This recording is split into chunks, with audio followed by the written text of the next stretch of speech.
Hello દોસ્તો, જય શ્રી કૃષ્ણ। અત્યારમાં એક વિડીયો જોયો, એમાં એક ભાઈ છે, એક ભાઈ નહીં પણ બે ભાઈઓ છે। એ મોઢામાં બધા માણસો ભેગા થયા છે, લેડીઝ પણ છે ને પુરુષો પણ છે ને બધાના મોઢામાં ખોપરેલ તેલ નાખે છે, કોક તલનું તેલ નાખે છે અને પછી કોગળા કરે છે, એટલે મોઢામાંથી દૂધ નીકળે છે એમ એ લોકો કહે છે। એટલે એક નાનકડી એવી વાત તમને કહી દઉં કે તેલ મોઢામાં નાખી અને મોઢાના રોગ દૂર કરવા એના કરતાં તમે તેલી બિયા હોય જે તલનું, તલ હોય, સિંગ હોય, આવા સિંગવાળા દાણા તમે ખાશો ને તો તમારા મોઢામાં રોગ નહીં થાય।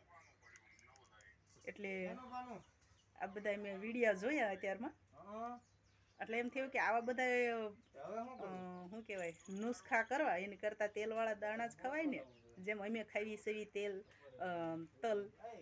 તલ ખવાય, સિંગ ખવાય।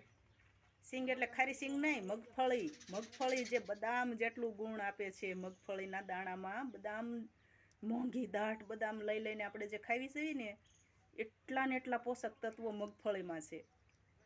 એટલે મગફળી ખાવાનું રાખો, તલ ખાવાનું રાખો। મોઢામાં પાયોરિયા ને પેઢાના દરદ ને દાંતના દરદ ને એ બધામાં 100% નહીં, 100% તો હું ન કહું, કારણ કે કોઈકને કાંઈક ને કાંઈક તકલીફ થતી હોય તો કહેશે કે બેન 100% કહેતા, 99% રોગ આ તેલવાળા દાણા તમે ખાશો ને તો એને મટી જશે અને થશે જ નહીં લ્યો ને। એટલે મોઢામાં તમારે ખોપરેલ જે આપણે માથામાં નાખીએ તો અમુક વખત આપણને એની સુગંધ ન ગમતી હોય તેલની, તો એ મોઢામાં નાખીને કોગળા કરવામાં કેમ થતું હશે।